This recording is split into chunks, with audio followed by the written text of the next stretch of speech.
Okay, ఈ వీడియోలో మనం డిఎస్పి ఆస్పిరెంట్ కోసం అదర్ కాంపిటెంట్స్ కోసం చేస్తున్నది. అందులో మరి మన మొదటి ప్రశ్న x/2, x/6, x/8, x/4ల యొక్క మధ్యగతం మీడియన్ ఎంత ఖచ్చితంగా పరీక్షల్లో అడిగే ప్రశ్న అనమాట.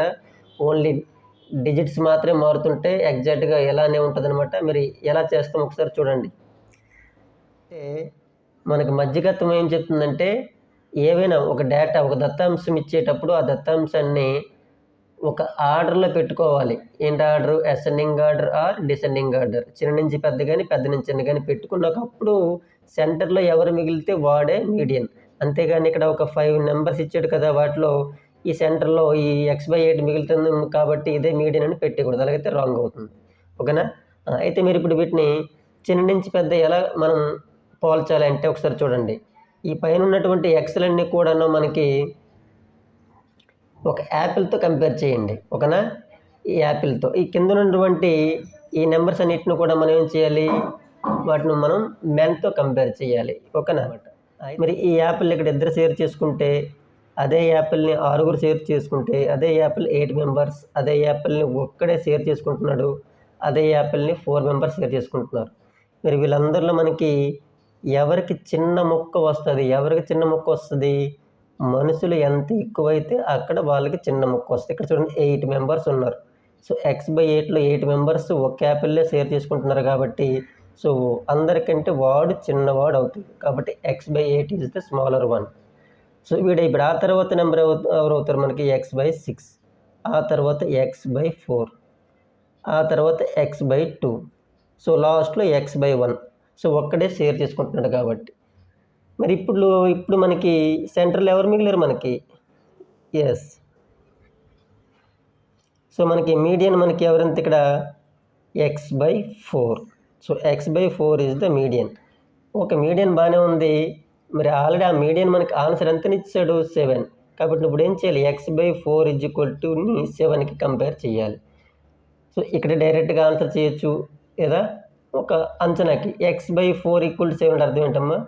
x అంటే సంథింగ్ ఒక డబ్బులు అనుకోండి, కొంత అమౌంట్ని 4 షేర్ చేసుకుంటే ఒక్కొక్కరికి ఎంత వచ్చాయి? 7 వచ్చాయి. అంటే వాళ్ళు నలుగురు కూడా ఎంత షేర్ చేసుకున్నట్లు? ప్రతిసారి కొంత అమౌంట్ని 4 షేర్ చేసుకుంటున్నారు, అది ఒక్కొక్కరికి 7 రూపీస్ వచ్చాయి. అంటే ఎంత మీరు షేర్ చేసుకున్నట్లు? సో 4తో 7ని మల్టిప్లై చేయడం, 4 7 28, అంతేనా? సో 4 7 28. అంటే ఇక్కడ x ప్లస్లకి ఎవరు వచ్చారమ్మా? 28. So x = 28. సో అలానే అర్థం చేసుకోవాలి సార్, మీరు ఇంకో విధంగా అర్థం చేసుకోకూడదా అంటే చేసుకోవచ్చు. x/4 = 7 కదా. సో మనకి x మాత్రమే కావాలి, ఈ 4 మనకు అవసరం లేదు. వీటిని ఈక్వల్ సింపుల్గా అవతలకి సెండ్ చేసేటప్పుడు ఏమవుతుంది? ఇక్కడ బైలో ఉన్నాడు కాబట్టి వెళ్తే ఇంటూ అవుతాడు. So 7 × 4 that is equal to 28. అంటే x వాల్యూ మనకి ఎంత? 28 అని మనం ఆన్సర్ చేయాలి. ఓకే, వీలైనన్ని ఎక్కువ ప్రాబ్లమ్స్ చేయాలి కాబట్టి మరి సెకండ్ ప్రాబ్లం చూడండి. 20 to 30 తరగతి యొక్క మధ్య విలువ ఎంత? సో 20 to 30 అనే క్లాస్ ఇంటర్వెల్ యొక్క మనం మధ్య విలువ కడుతున్నాం, దాన్ని క్లాస్ మార్క్ కూడా అంటుంటాం అనమాట. సో మరి ఎలా కడతాం సార్ అంటే సింపుల్గా ఈ 20 to 30 అనే క్లాస్ తీసుకున్నాం కదా, వాళ్ళందరినీ యాడ్ చేసి వాటిని సగం చేయడమే. 20 to 30 యాడ్ చేయండి, 50. 50లో హాఫ్ అంటే ఎంత? 25. So that is the answer. మరి నెక్స్ట్ ప్రాబ్లం చూడండి. ఒక దీర్ఘ చతురస్రం యొక్క కర్ణం 10 సెంటీమీటర్లు, దాని యొక్క పొడవు 8 సెంటీమీటర్లు అయిన వైశాల్యం ఎంత? సో మీకు ఇంగ్లీష్లో గౌరవపడకండి. దీర్ఘ చతురస్రం అనగానే ఒక రెక్టాంగిల్. సో నేను ఒక రెక్టాంగిల్ అనగానే ఒక బ్లాక్ బోర్డ్ షేప్లో ఒక డయాగ్రామ్ వేసుకుంటున్నాను. మరి ఇందులో మనకి ఏమి ఇచ్చాడు గుర్తుపెట్టుకోండి. కర్ణం అంటే డయాగనల్. డయాగనల్ అంటే ఏంటి? రెండు ఆపోజిట్గా వచ్చే ఈ సైడ్నే మనం డయాగనల్ అంటున్నాం. ఇది డయాగనల్, ఇవి సైడ్స్. పక్క పక్కనే ఉండే వాటిని యాడ్ చేస్తే వచ్చేవి సైడ్స్. మనం యాడ్ చేస్తే వచ్చేది డయాగనల్. సో ఇదొక డయాగనల్, ఇదొక డయాగనల్. ఓకేనా? సో ఈ డయాగనల్ అట ఎంత ఉంది? 10 సెంటీమీటర్స్. అలాగే దీని యొక్క లెంగ్త్ ఇచ్చాడు, పొడవు. సో ఈ రెండు లెంగ్త్స్ కదా, ఈ లెంగ్త్ ఏమో 8 సెంటీమీటర్స్. అయితే మనకి ఇక్కడ తెలియనిది ఏంటమ్మా? ఇక్కడ బ్రెడ్త్ తెలియదు, వెడల్పు తెలియదు. మనం ఫైండ్ అవుట్ చేయమంటుంది ఏంటి? ఇక్కడ వైశాల్యం, ఏరియా కట్టాలి. రెక్టాంగిల్ యొక్క వైశాల్యం అంటే ఏరియా కట్టాలంటే L × B. ఖచ్చితంగా నీకు L తెలిసి ఉండాలి, వెడల్పు తెలిసి ఉండాలన్నమాట, length and breadth. So length మాత్రమే తెలుసు, బ్రెడ్త్ తెలియదు. మనకి ఆ బ్రెడ్త్ తెలియడం కోసం మనకి ఎవరిని హింట్గా హెల్ప్గా ఇచ్చాడంటే డయాగనల్ ఇచ్చాడు. సో వీడి సహాయంతో మనం ఇప్పుడు బ్రెడ్త్ని ఫైండ్ అవుట్ చేస్తున్నాం. సరే మరి ఎలా చేయాలంటే రెక్టాంగిల్లో చూడండి, ఇది 90 degrees యాంగిల్ కాబట్టి ఇది ఒక రైట్ యాంగిల్ ట్రయాంగిల్గా తీసుకోవచ్చు. చూడండి, ఈ షేప్ అంతా కూడా ఒక రైట్ యాంగిల్ ట్రయాంగిల్. అంటే ఇక్కడ మనం పైథాగరస్ థియరమ్ని అప్లై చేయాలి. సో డయాగనల్ యొక్క స్క్వేర్ అనేది ఇక్కడ చూడండి, ఈ 10 స్క్వేర్ అనేది ఎవరికి ఈక్వల్ అవుతుందంటే మిగతా ఇద్దరు తాలూకు స్క్వేర్లు మొత్తానికి ఈక్వల్ అవుతుంది. అంటే 8 స్క్వేర్కి ఇక్కడ మనకి బ్రెడ్త్ స్క్వేర్ తెలియదు కదా. ఫర్ ఎగ్జాంపుల్ ఒక ఎక్స్ స్క్వేర్ అనుకుందాం. వీళ్ళిద్దరినీ స్క్వేర్లు కట్టి సమ్ చేస్తే ఎంతో, సో వీడొక్కడే అంత ఉంటాడు అనమాట. అందుకే మరి 8 స్క్వేర్ అంటే ఎంత, 8 8 జా 64. మరి 10 స్క్వేర్ అంటే ఎంత, 10 10 జా 100. మరి వీళ్ళిద్దరిని కలిపితే మళ్ళీ 100 కదా రావాలంటే 64కి ఇంకెంత బ్యాలెన్స్ ఉంది 100 అవ్వాలంటే 36 బ్యాలెన్స్ ఉంది. అంటే ఈ 36 అంటే ఎవరి యొక్క స్క్వేర్ అమ్మాయిడు అంటే ఇండైరెక్ట్గా 6 యొక్క స్క్వేరు. అంటే బ్రెడ్త్ ప్లేస్లో మనకి ఎంత ఉన్నట్లమ్మా 6గా అర్థం చేసుకోవాలి. ఓకేనా. సో కాబట్టి వెంటనే మనం ఇక్కడ ఏం చేస్తున్నాం, ఇక్కడ ఆ బ్రెడ్త్ ప్లేస్లో 6 రాసుకుంటున్నాం. కాబట్టి ఇప్పుడు మనకు కావాల్సింది ఏంటి, area of rectangle that is equal to L into B. So మనకి ఎల్ అంటే ఎంత, ఇక్కడ చూడండి, ఇక్కడ length 8. So 8 centimetres into breadth 6 centimetres. 8 6 జా 48 square centimetres or centimetre square. ఓకేనా. This is the answer. ఈ విధంగా చేయాలి. నెక్స్ట్ ఒక ఇంపార్టెంట్ బిట్ చూడండి, 21 to 30 ఈ తరగతి యొక్క వ్యాప్తి ఎంత. వ్యాప్తి అంటే ఇంగ్లీష్లో రేంజ్ అంటాం, range of the data. So ఇలా ఒక క్లాస్ ఇంటర్వెల్ ఇచ్చి దానికి రేంజ్ కనుక్కోమంటే మీరు సింపుల్గా మీరు ఏం గాబరపడవద్దు. ముందు ఇటువంటి ప్రాబ్లం ఒకటి చేసాం, అదేంటది తరగతి యొక్క మధ్య విలువ ఇచ్చేటప్పుడు ఏం చేసాం, రెండింటిని యాడ్ చేసి సగం తీసుకున్నాం. బట్ ఇది మధ్య విలువ కాదు, రేంజ్ ఎంత అడిగినప్పుడు వెంటనే మీరు ఏం చేయాలి, ఈ దిగువన ఉండేదాన్ని దిగువ అవ్వదంటాం, లోవర్ బౌండ్, ఇది అప్పర్ బౌండ్ అంటాం. సో ఆ ఎగువన పెద్ద వాల్యూ ఉంటుంది కదా, పెద్ద వాల్యూలో నుంచి చిన్న వాల్యూని మైనస్ చేయడమే. చూడండి, 30లో నుంచి 21 మైనస్ చేయాలి. That is equal to 9. So that is the answer. Next most important bit చూడండి, 2, 4ల మధ్య డాష్ అకర్ణీయ సంఖ్యలు కలవు. అకర్ణీయ సంఖ్యలు అంటే ఏంటమ్మా, రేషనల్ నెంబర్స్. చూడండి 2, 3 ఆర్ 2, 4 మిమ్మల్ని కనిపించడం కోసం 2, 4ల మధ్యలో అనగానే 2, 3, 4లు ఉంటాయి కాబట్టి 3 అనేది ఒక నెంబర్ ఉంది కాబట్టి వెంటనే మీరు ఆన్సర్ 1 అని పెట్టారనుకోండి, అది రాంగ్ అవుతుంది. అలాగే 2, 3ల మధ్య ఎన్ని అకర్ణీయ సంఖ్యలు ఉన్నాయని అడిగేటప్పుడు 2 తర్వాత వెంటనే 3 వచ్చింది కాబట్టి ఏమీ లేవు లేదా 0 అని పెట్టారనుకోండి, రాంగ్ అవుతుంది. సో మీకు ఖచ్చితంగా ఒకటే గుర్తుపెట్టుకోండి. చూడండి, 2 అనేది ఒక రేషనల్ నెంబర్, 4 అనేది ఒక రేషనల్ నెంబర్. రెండు రేషనల్ నెంబర్ మధ్య ఇన్ఫినిటివ్ అనంతమైనటువంటి అకర్ణీయ సంఖ్యలు ఉంటాయి. 2, 3 అనేవి రెండు రేషనల్ నెంబర్స్ కాబట్టి వాటి మధ్య అనంతమైనటువంటి రేషనల్ నెంబర్స్ ఉంటాయి. 2/3 ఒక రేషనల్ నెంబర్, 4/5 అనేది ఒక రేషనల్ నెంబర్. సో వాటి మధ్య అనంతమైనటువంటి రేషనల్ నెంబర్స్ ఉంటాయి. సో ఎలానో ఒకసారి చూడండి, 2, 4 తీసుకున్నాం. ఇప్పుడు నేను ఏమంటానంటే 2 అనే నెంబర్ ఉంది కదా, 2కి 4కి మధ్యలో నేను ఇక్కడ ఏమంటానంటే ఇది 2 రూపీస్ 4 రూపీస్ అనుకోండి. 2 తర్వాత నేను 2.10 ₹2.10, అలాగే ₹2.11, ₹2.13, అలాగే ₹2.14. సో ఇలాగ రాసుకుంటూ వెళ్ళచ్చు. అలాగే 2.110, 2.112, 2.123, 2.143. ఓకేనా. ఇలా రాసుకుంటూ పోతే ఎన్ని రాయొచ్చు, నువ్వు అనంతమైనటువంటి నెంబర్స్ రాయొచ్చు. అందుకనే రెండు వెంటనే వచ్చే నెంబర్లైనా, సో వాటి మధ్యలో కొన్ని నెంబర్లు ఉండేటువంటి రేషనల్ నెంబర్స్ తీసుకున్నా వాటి మధ్య ఎన్ని చెప్పొచ్చమ్మా, మనం అనంతమైనటువంటి రేషనల్ నెంబర్స్ చెప్పచ్చు. కాబట్టి మీరు అనంతం అనేది గుర్తుపెట్టుకోవాలి. అనంతం ఆర్ ఇన్ఫినిటివ్ ఆర్ అన్కౌంటబుల్, లెక్క పెట్టలేనన్ని ఉంటాయన్న సంగతి గుర్తుపెట్టుకోండి. అన్కౌంటబుల్. ఓకే, డిఎస్సిలో అడుగుతూ ఉండే మరొక ఇంపార్టెంట్ ప్రశ్న చూడండి. 5 మనుషులు ఒక పనిని 18 రోజుల్లో పూర్తి చేస్తారు. మరి 10 మంది అదే పనిని ఎన్ని రోజుల్లో పూర్తి చేయగలరు? ఒకసారి జాగ్రత్తగా వినండి. ఇది సింపుల్ చిన్న ఫార్ములా ఉపయోగించి ఈజీగా చేయగలిగేది. ఇవి నాన్ మ్యాథ్స్ వాళ్ళు కూడా గాబరాపడి వదిలేయకండి. సింపుల్గా మన ఇక్కడ మనుషులు అంటే మెన్ అని, రోజులు అంటే డేస్ అనుకున్నట్లయితే సో దీనికి ఫార్ములా ఏంటి యూజ్ చేయాలమ్మా? m1 × d1 that is equal to m2 × d2. Sir మరి m1 d1 అంటే ఎవరు, m2 d2 అంటే ఎవరు అంటే సో m1 అంటే మొదటగా మనకు వచ్చిన మనుషులు. మొదట మనకి ఎంతమంది మనుషులు అని చెప్పాడమ్మా? 5. వాళ్ళు ఎన్ని రోజుల్లో పూర్తి చేస్తున్నారో అది d1 దగ్గర వేసుకోవాలి 18. రెండవసారి మనకి అడిగేది ఏమన్నాడు? 10 మందిని అడగట, వాళ్ళు మనుషులే కాబట్టి 10 వేసుకోవాలి. సో మరి వాళ్ళు ఎన్ని రోజుల్లో పూర్తి చేస్తారో మనకు తెలియదు కాబట్టి d2 అలానే ఉంచుకోవాలి. ఇప్పుడు మనకి d2 మాత్రమే కావాలి.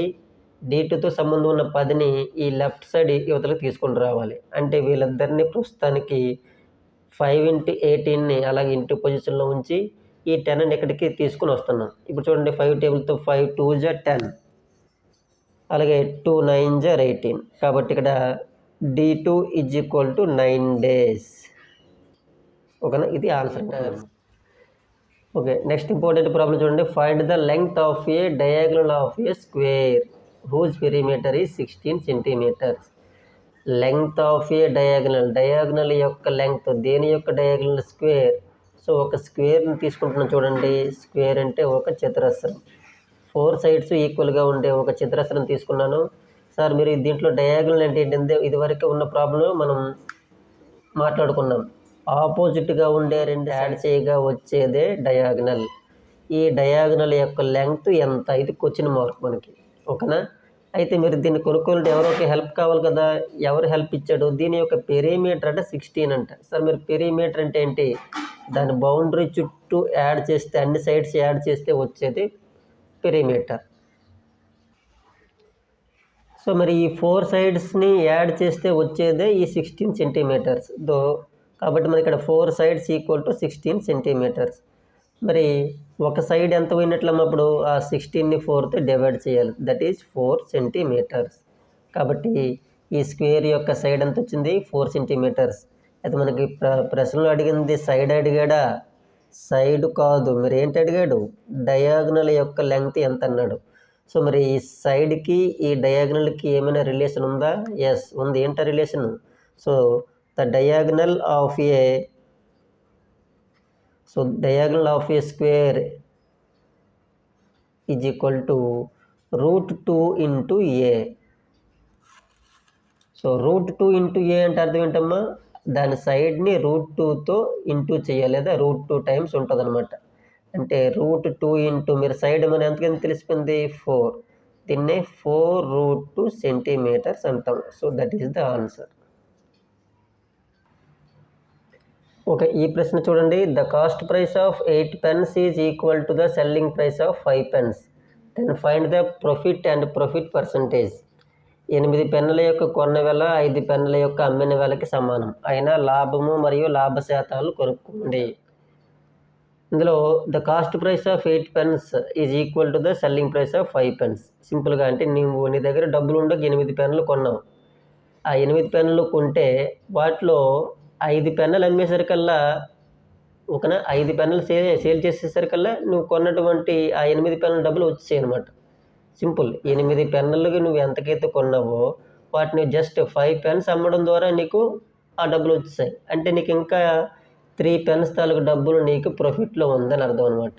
సో మరి వీటిని ఎలా చేయాలి సార్ అంటే సింపుల్గా మీరు 8 పెన్నుల్ని ఎంత కొన్నాం అనేది ఒక నెంబర్గా అనుకుంటే చాలు. మరి ఏ నెంబర్ తీసుకుంటాం సార్ అంటే సింపుల్ ఇక్కడ 8 5 కనిపిస్తుంది కదా, వాటి యొక్క మల్టిపుల్ తీసుకుంటే చాలు. అంటే 8 5 40 అలా అనుకుంటే చాలు అనమాట.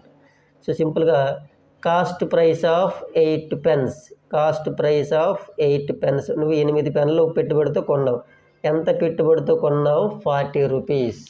ఓకేనా? ఇట్లా మీరు ఒక పెన్ ఎంత పడినట్లమ్మా? మరి సిపి ఆఫ్ ఏ పెన్, ఒక పెన్ యొక్క కాస్ట్ ప్రైస్. సో 8 5 40 కాబట్టి 5 rupees.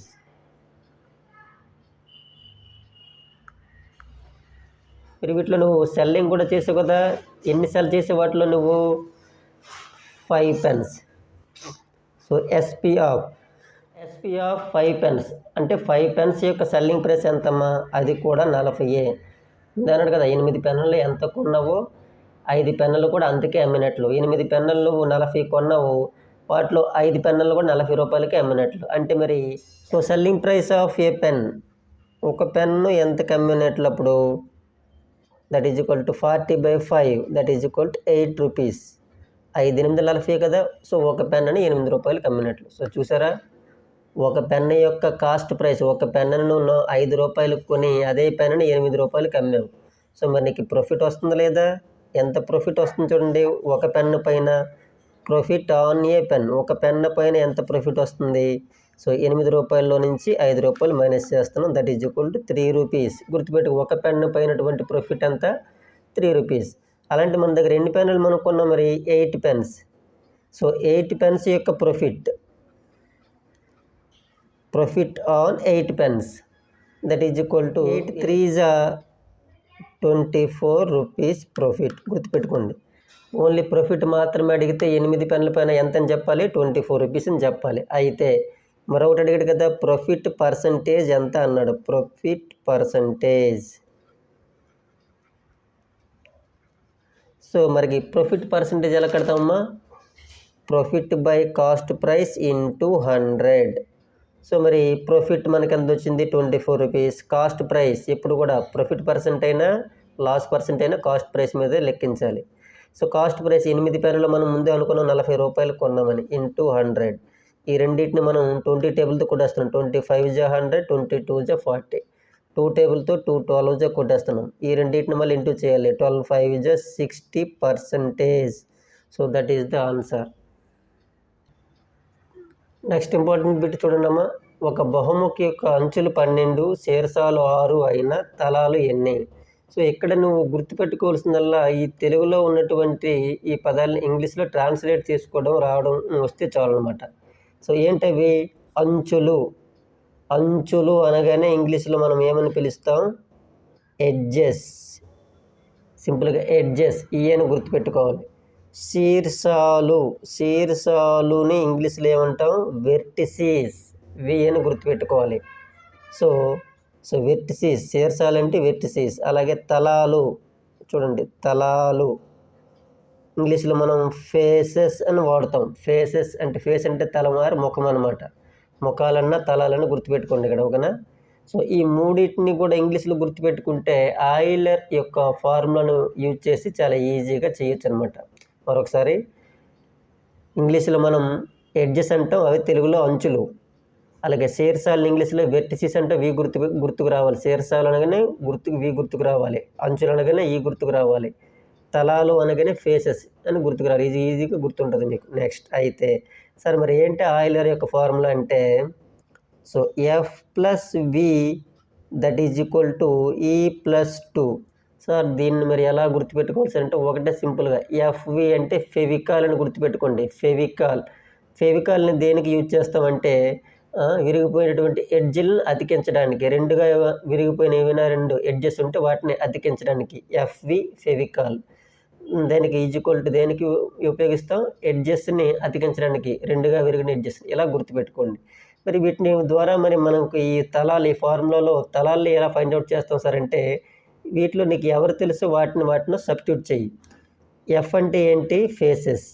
మరి ఫేసెస్ మనకి ఇచ్చాడా? తలాలు ఇవ్వలేదు, అది ఫైండ్ అవుట్ చేయాలి. అది చివరి వరకు అలాగే ఉండిపోద్ది అనమాట. మరి వి అంటే వెర్టిసిస్. వెర్టిసిస్ అంటే ఏంటి? శీర్షాలు. శీర్షాలు మనకు మనం చెప్పేసారు, శీర్షాలు ప్లేస్లో ఎంత ఉంది? 6. కాబట్టి ఎఫ్ తెలియదు కాబట్టి ఎఫ్ లాగా రాస్తున్నాను.